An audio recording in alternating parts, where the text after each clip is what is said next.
إن الحمد لله نحمده ونستعينه ونستغفره ونعوذ بالله من شرور أنفسنا ومن سيئات أعمالنا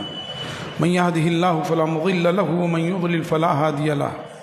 وأشهد أن لا إله إلا الله وحده لا شريك له وأشهد أن محمدا عبده ورسوله يا أيها الذين آمنوا اتقوا الله حق تقاته ولا تموتن إلا وأنتم مسلمون يا أيها الناس اتقوا ربكم الذي خلقكم من نفس واحدة وخلق منها زوجها وبث منهما رجالا كثيرا ونساء واتقوا الله الذي تساءلون به والأرحام إن الله كان عليكم رقيبا يا أيها الذين آمنوا اتقوا الله وقولوا قولا سديدا يصلح لكم أعمالكم ويغفر لكم ذنوبكم ومن يطع الله ورسوله فقد فاز فوزا عظيما أما بعد فإن خير الحديث كتاب الله وخير الهدي هدي محمد صلى الله عليه وسلم وشر الأمور محدثاتها وكل محدثة بدعة وكل بدعة ضلالة وكل ضلالة في النار أعوذ بالله السميع العليم من الشيطان الرجيم من همزه ونفخه ونفثه بسم الله الرحمن الرحيم فلا وربك لا يؤمنون حتى يحكموك فيما شجر بينهم ثم لا يجدوا في أنفسهم حرجا مما قضيت ويسلموا تسليما ولو أننا كتبنا عليهم أن يقتلوا أنفسكم أو يخرجوا من دياركم ما فعلوه إلا قليل منهم ولو أنهم فعلوا ما يوعظون به لكان خيرا لهم وأشد تثبيتا وإذا لآتيناهم من لدنا أجرا عظيما ولهديناهم صراطا مستقيما ومن يطع الله والرسول فأولئك مع الذين أنعم الله عليهم من النبيين والصديقين والشهداء والصالحين وحسن أولئك رفيقا ذلك الفضل من الله وكفى بالله عليما. محترم حضرات، سورہ نساء کے 9ویں رکوع کی کچھ آیات، آخر کی آیات آپ کے سامنے تلاوت کی گئی ہیں، اور اس سے پہلے سابقہ کئی دروس میں یہ بات کہی گئی ہے کہ اللہ تعالیٰ کو اہل ایمان سے یہ مطلوب ہے کہ وہ اللہ اور اس کے رسول کے حکموں پر عمل کریں، اسی کو اپنا فیصل مانیں، اس کے بتائے ہوئے طریقے کے مطابق زندگی گزاریں، اللہ اور اس کے رسول صلی اللہ علیہ وسلم کے احکام کو اول و آخر جانیں اور ان کے مقابلے میں طاغوتی نظام کو ٹھکرائیں۔ اور یہاں تک بات کہی گئی کہ اگر مسلمان اپنے آپسی معاملات میں اللہ اور اس کے رسول صلی اللہ علیہ وسلم کو حکم نہیں مانتے اور وہ طاغوتی نظام پر راضی ہیں تو یہ وہ لوگ ہیں جو کافر ہیں، یہ وہ لوگ ہیں جو ظالم ہیں، یہ وہ لوگ ہیں جو فاسق ہیں۔ اس لیے کہ جب ہم نے اپنے آپ کو دائرہ اسلام میں داخل کر دیا، حلقہ بگوش اسلام ہو گئے، ہم نے اپنا سب کچھ اللہ اور اس کے رسول صلی اللہ علیہ وسلم کے حوالے سونپ دیا، تو اب اپنی کوئی خواہش، کوئی آرزو، کوئی چاہت، کوئی پسند نہیں، جو کچھ ہے اللہ اور اس کے رسول صلی اللہ علیہ وآلہ وسلم کا حکم، اس کی مرضی، اس کا فرمان، ان کی تعلیمات ہیں۔ اسی لیے پچھلے درس کے آخر میں یہ آیت تلاوت کی گئی تھی، فلا وربک لا یؤمنون، تو ہرگز نہیں، آپ کے رب کی قسم، محمد صلی اللہ علیہ وسلم کو خطاب کر کے کہا گیا فلا وربک، آپ کے رب کی قسم، لا یؤمنون، یہ ہرگز مومن ہو نہیں سکتے، نام کچھ بھی رکھ لیں، رئیس الموحدین نام رکھ لیں، لیکن یہ ہرگز مومن نہیں ہو سکتے حتیٰ یحکموک فیما شجر بینہم، یہاں تک کہ آپ کو حکم نہ بنا لیں ان چیزوں میں جو ان کے درمیان اختلاف ہے، حکم بنا لیں اور حکم کی حیثیت سے آپ جو فیصلہ صادر کر دیں، پھر ان کا رویہ کیا ہو، ثم لا یجدوا فی انفسہم حرجا، پھر یہ اپنے دلوں میں کوئی تنگی، کوئی کسک، کوئی کمی، کوئی کھوٹ نہ پائیں۔ بہت بڑی بات کہی جا رہی ہے، علماء کے لیے بھی، عوام کے لیے بھی، ذمہ داروں کے لیے بھی، مقتدیوں کے لیے بھی، سارے لوگوں کے لیے، کہ اگر وہ اللہ تبارک و تعالیٰ کے فیصلے اور رسول اللہ صلی اللہ علیہ وسلم کے فیصلے کے خلاف اپنے دل میں کچھ کھوٹ پاتے ہیں، کچھ کجی پاتے ہیں، کچھ تنگی پاتے ہیں، تو وہ مومن نہیں ہو سکتے۔ اس کا مطلب یہ ہے جو سرے سے مانتے ہی نہیں وہ بدرجہ اولا مومن نہیں ہوئے۔ ووٹر لسٹ میں نام مسلمانوں کا ہو، دین دھرم کی بنیاد پہ، اب تو ذات کی بنیاد پہ جو ہے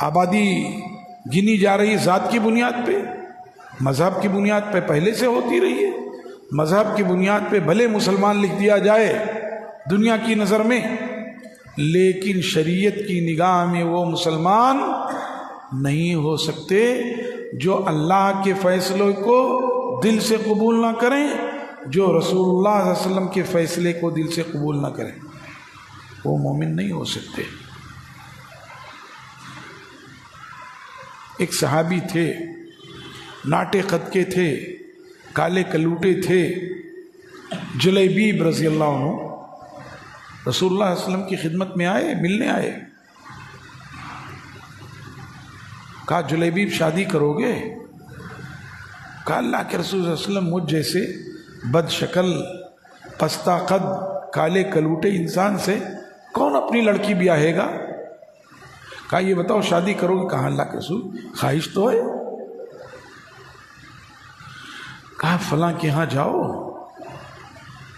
اور ان کو میرا سلام کہو، گھر کے مالک کو، اور کہو کہ رسول اللہ صلی اللہ علیہ وسلم نے حکم دیا ہے کہ اپنی بیٹی سے میرا نکاح کر دو، اور بیٹی بھی وہ جس کی جمال اور خوبصورتی کا چرچا تھا اس معاشرے میں، بڑی خوبصورت لڑکی ہے۔ گئے، دروازہ کھٹکھٹایا،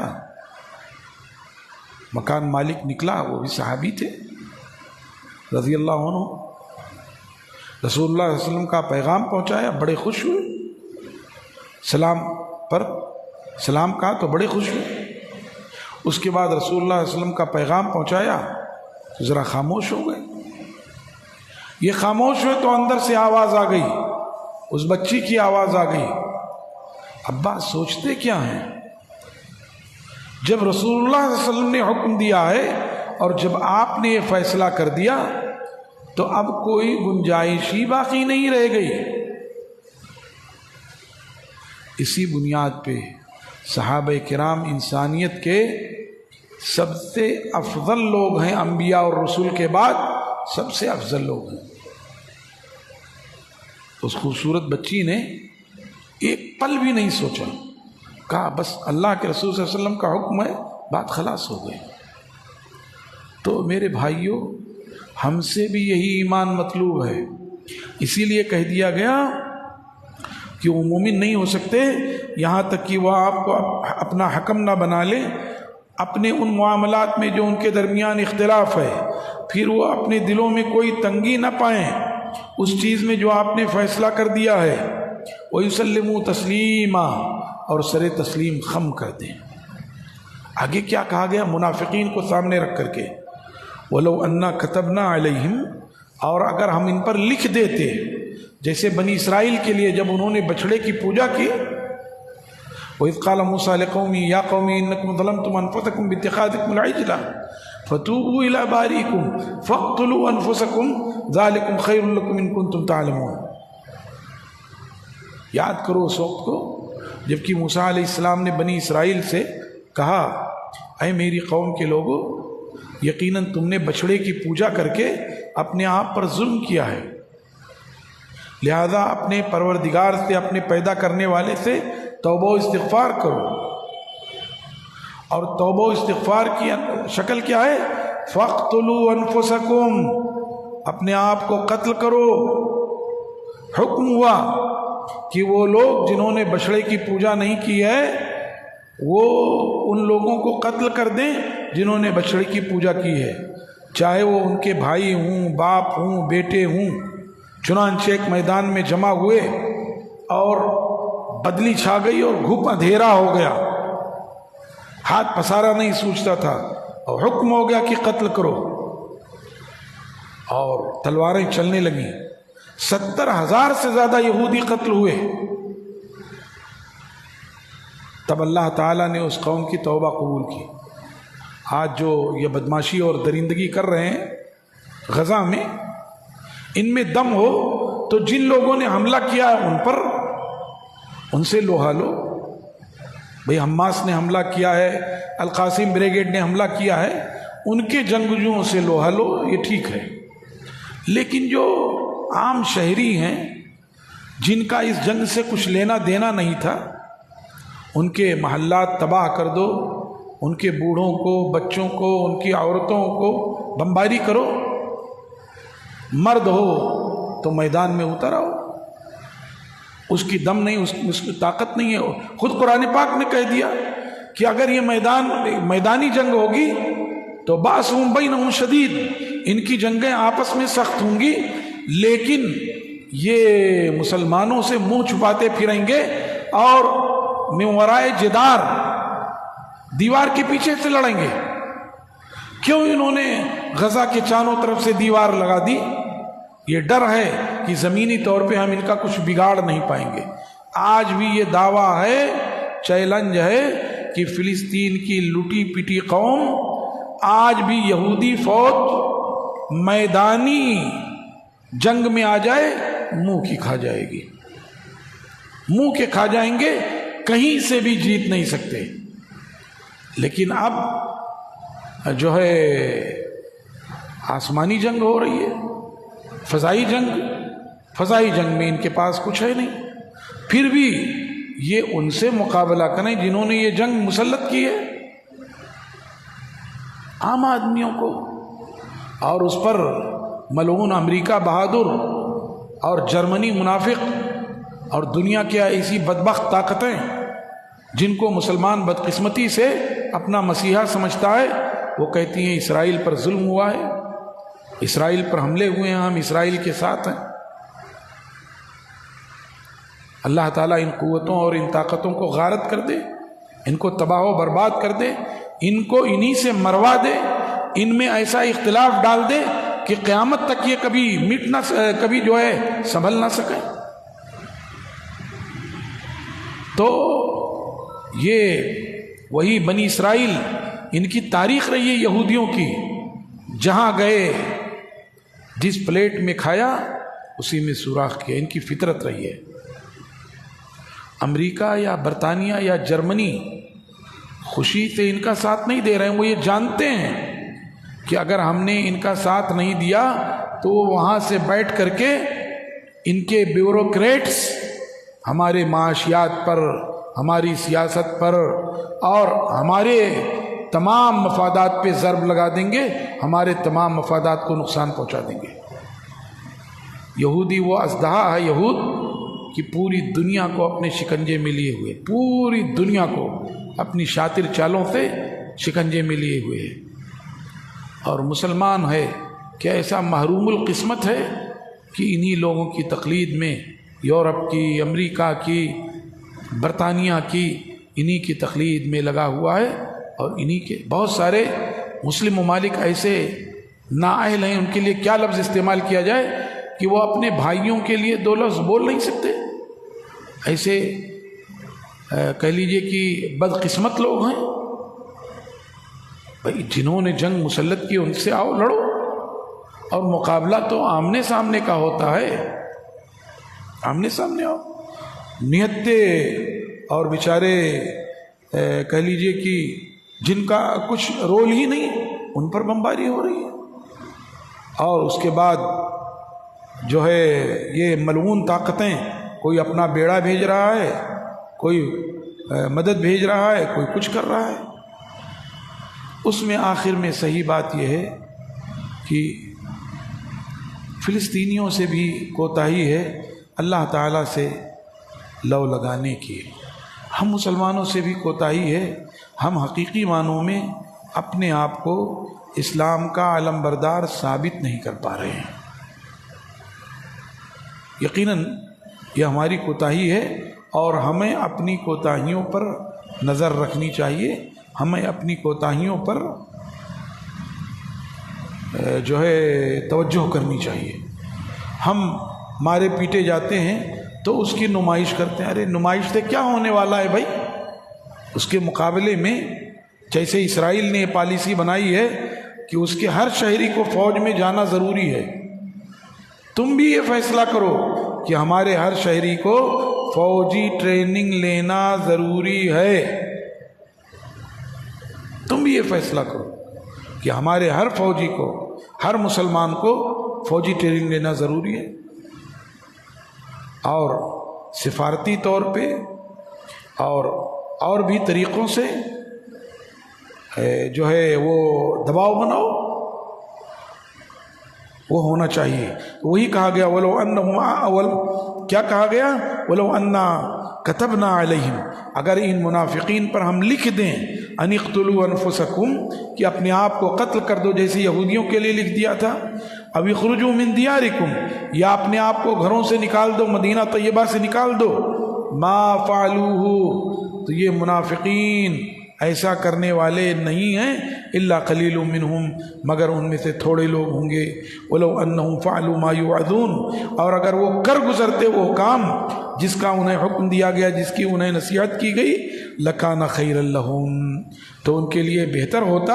واشد تثبیتا اور ثابت قدمی کے اعتبار سے مضبوط بات ہوتی۔ یہ منافقین کے لیے کہا گیا، اور جو کمزور عقیدہ کے مسلمان تھے، جو انہی کے جھانسے میں آ جاتے تھے، ان کے لیے یہ بات کہی گئی۔ اور اگر وہ اللہ کا حکم مان لیتے، عام مسلمانوں کو بھی کہا جا رہا ہے، آج کے دور میں بھی یہ بات برحق ہے۔ کیا کہا گیا؟ وَإِذًا لَآتَيْنَاهُم مِّن لَّدُنَّا أَجْرًا عَظِيمًا اگر یہ اللہ کے حکم کو مان لیتے، رسول اللہ صلی اللہ علیہ وسلم کے حکم کو مان لیتے، اس کی مرضی کے مطابق زندگی گزارتے، انہیں اپنا حکم اور فیصل تسلیم کر لیتے، ان کے فیصلے پر اپنے دل میں کوئی تنگی نہ پاتے، وَإِذًا لَآتَيْنَاهُم مِّن لَّدُنَّا أَجْرًا عَظِيمًا تو ایسی صورت میں ضرور بضرور ہم انہیں اجر عظیم سے نوازتے، وَلَهَدَيْنَاهُمْ صِرَاطًا مُسْتَقِيمًا اور ہم ضرور بضرور انہیں سیدھے راستے کی رہنمائی کرتے۔ اگر مسلمان دنیا کے کسی بھی خطے میں اقلیت میں ہو یا اکثریت میں ہو، آج بھی اسلامی شریعت کو اپنا ضابطۂ حیات مان لے، اللہ تعالیٰ کے احکام کو طریقۂ زندگی بنا لے، رسول اللہ صلی اللہ علیہ وسلم کی ہدایات کو اپنے لیے اسوہ اور نمونہ بنا لے، ان دونوں کو اپنی زندگی کا فیصل، حکم اور جج قرار دے لے، اور زندگی کے پیش آنے والے مسائل میں شریعت کے جو احکام ہیں ان کو دل و جان سے تسلیم کر لے، اور اپنے دل میں کوئی تنگی نہ پائے۔ آج بھی اللہ کا یہ وعدہ ہے، یہ آیات چیخ چیخ کر پکار رہی ہیں۔ اللہ فرماتے ہیں وَإِذًا لَآتَيْنَاهُم مِّن لَّدُنَّا أَجْرًا عَظِيمًا ہم ضرور بضرور اپنی جانب سے ان کو اجر عظیم سے نوازتے اور نوازیں گے، اور ہم ضرور بضرور ان کی رہنمائی کرتے سیدھے راستے کی طرف، اور رہنمائی کرتے رہیں گے سیدھے راستے کی طرف۔ آگے کیا کہا گیا؟ وَمَن يُطِعِ اللَّهَ وَالرَّسُولَ اور جو اللہ اور اس کے رسول کی اطاعت کرے صلی اللہ علیہ وسلم، جو اللہ اور اس کے رسول کی اطاعت کرے۔ دیکھیے میں یہ بات اکثر کہتا ہوں، پچھلے دروس میں بھی بار بار کہہ چکا ہوں، اکثر لوگوں کو مجھے امید ہے کہ یہ بات اچھی لگتی ہوگی، کچھ کو تھوڑی کھلتی ہوگی، اور میں انہیں کھلنے کے لیے کہتا بھی ہوں تاکہ جب تکلیف ہوگی تو وہ سوچیں گے۔ ان کی محبت میں یہ بات کہتا ہوں، نعوذ باللہ، انہیں تکلیف دینے کے لیے نہیں، انہیں ملال اور دکھ پہنچانے کے لیے نہیں، بلکہ اس لیے کہ جیسے ایک ڈاکٹر نشتر لگاتا ہے، تکلیف ہوتی ہے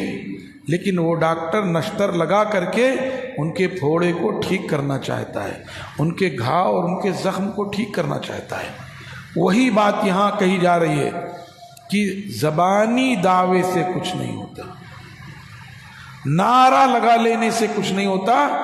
جب تک کہ ہم اپنی زندگیوں کو اللہ اور اس کے رسول صلی اللہ علیہ وسلم کے ہدایات کے مطابق ڈھال نہ لیں۔ اور اللہ اور اس کے رسول کے ہدایات کے مطابق ڈھال لینے ہی کو اطاعت کہا گیا ہے۔ زبانی دعوے کو اور زبانی نعرے کو اطاعت نہیں کہا گیا ہے۔ ایسے ہی زبانی دعویٰ اور زبانی نعرہ کبھی محبت نہیں ہو سکتا۔ محبت تو ثبوت چاہتا ہے صاحب، آپ کو ہم سے محبت ہے تو ہم جیسا بن کے دکھا دیجیے، ہمیں آپ سے محبت ہے تو ہم آپ جیسا بن کے دکھا دیں، ہمیں اللہ اور اس کے رسول صلی اللہ علیہ وسلم سے محبت ہے تو اللہ کے احکام، اس کے ہدایات اور اس کے فرمان کے مطابق اپنے آپ کو چلا کر کے اور ڈھال کے دکھا دیں۔ اور ایک بات اور کہتا ہوں کہ محبت جتنا مقدس لفظ ہے، عشق بہرحال اگر میں اس کی تشریح کروں تو تکلیف ہوگی۔ محبت کے مقابلے میں عشق چھچھورا لفظ ہے۔ یہی وجہ ہے پورے قرآن پاک میں 6666 آیتیں ہیں، مشہور قول کے مطابق، اختلاف بھی ہے۔ 6000 آیات میں کہیں ایک جگہ بھی عشق کا لفظ نہیں ملتا۔ احادیث مبارکہ کے جو ذخیرے ہیں، مسند امام احمد بن حنبل موجودہ دور میں حدیث کا بہت بڑا ذخیرہ ہے، 20,000 سے زیادہ حدیثیں ہیں۔ ابھی صحیح احادیث کا جو ہے ذخیرہ آیا ہے، الجامع الکامل فی الاحادیث النبویہ، تقریباً 20,000 حدیثیں ہیں۔ پورے ذخیرے میں دیکھ ڈالیے، ایک لفظ بھی عشق کا نہیں ملے گا۔ فقہ کی کتابوں میں دیکھ ڈالیے، اور ایک فقہ نہیں، فقہ حنفی، فقہ مالکی، فقہ شافعی، فقہ حنبلی اور فقہ مقارن، اور سب سے آخر میں فقہ السنہ جس کو فقہ الحدیث کہا گیا۔ فقہ مقارن میں چاروں فقہ کا تقابلی جائزہ لیا گیا ہے، ان کی دلیلیں، ائمہ کے اقوال، چاروں فقہ مقارن، اس کی مشہور کتاب بدایۃ المجتہد ہے۔ اللہ کے فضل سے وہ کتاب میں خود پڑھاتا بھی ہوں، چاروں فقہ کی دلیلیں،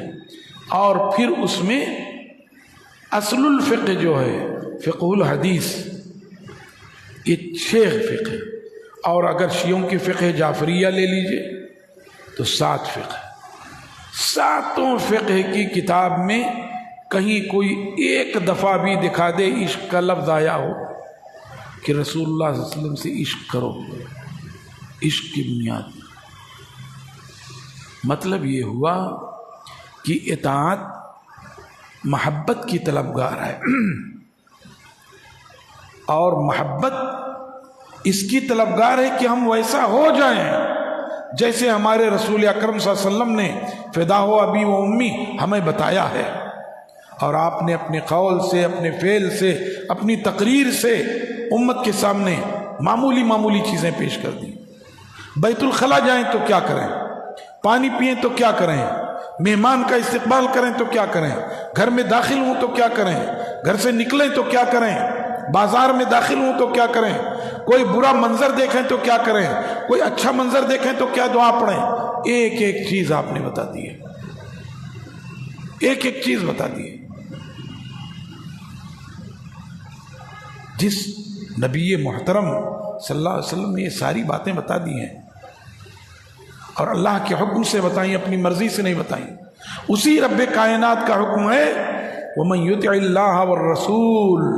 اور جس نے اللہ اور اس کے رسول کی اطاعت کی تو سنو ان کا انعام کیا ہے، جس نے اطاعت کی ان کا انعام کیا، فَأُولَٰئِكَ مَعَ الَّذِينَ أَنْعَمَ اللَّهُ عَلَيْهِمْ، تو یہی وہ لوگ ہیں کہ یہ ان کے ساتھ ہوں گے جن پر اللہ نے انعام کیا، جس نے اللہ اور اس کے رسول صلی اللہ علیہ وسلم کی اطاعت کی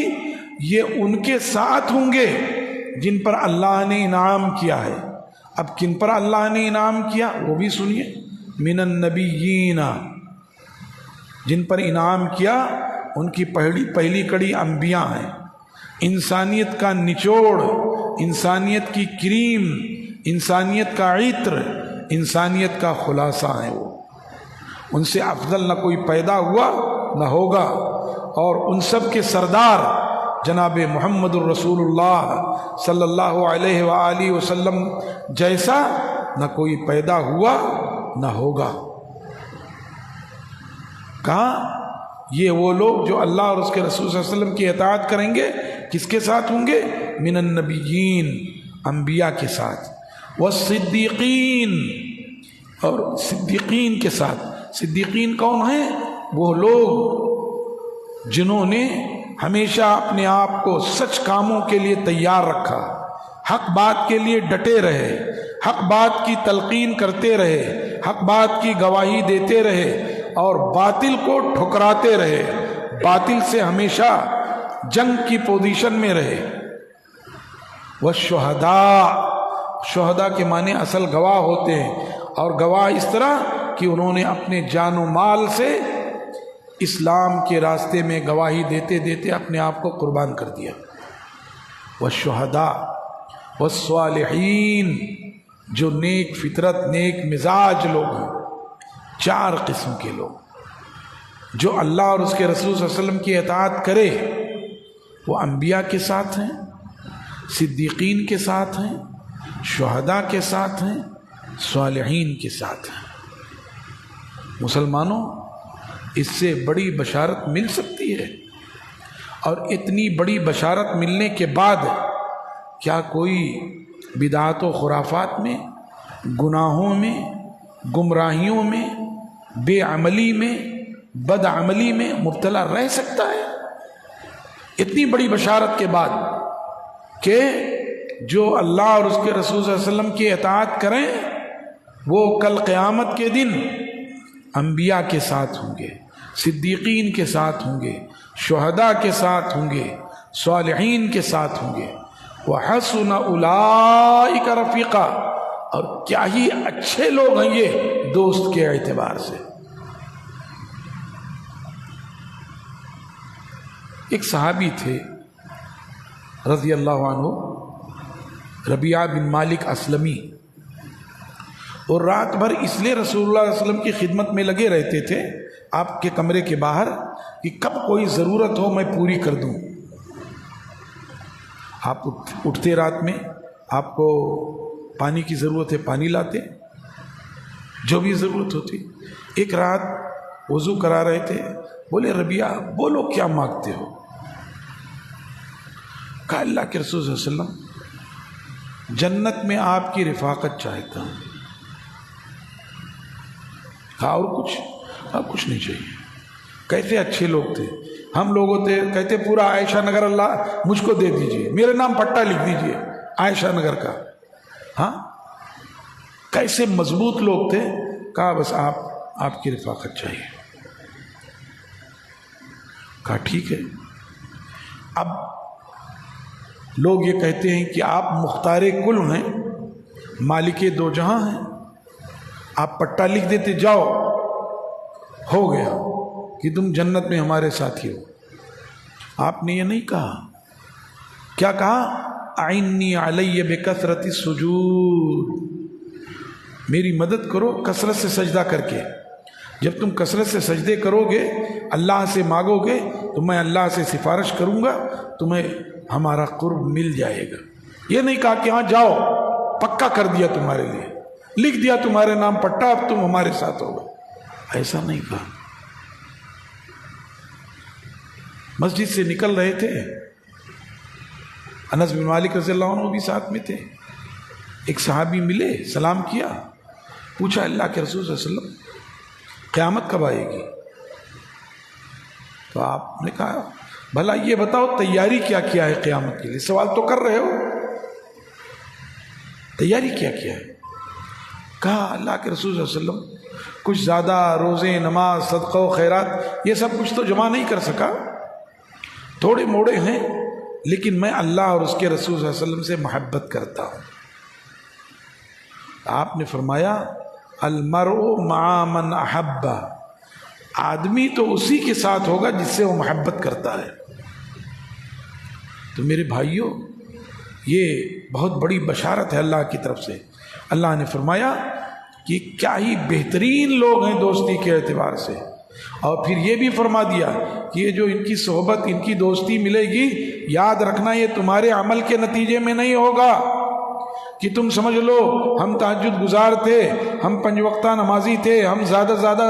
صدقہ و خیرات کرتے تھے. نہیں، وہ عمل تمہارا اپنی جگہ ہے. ذالک الفضل من اللہ، یہ فضل اللہ کی جانب سے ہے. وکفیٰ باللہ علیما، اور اللہ تعالی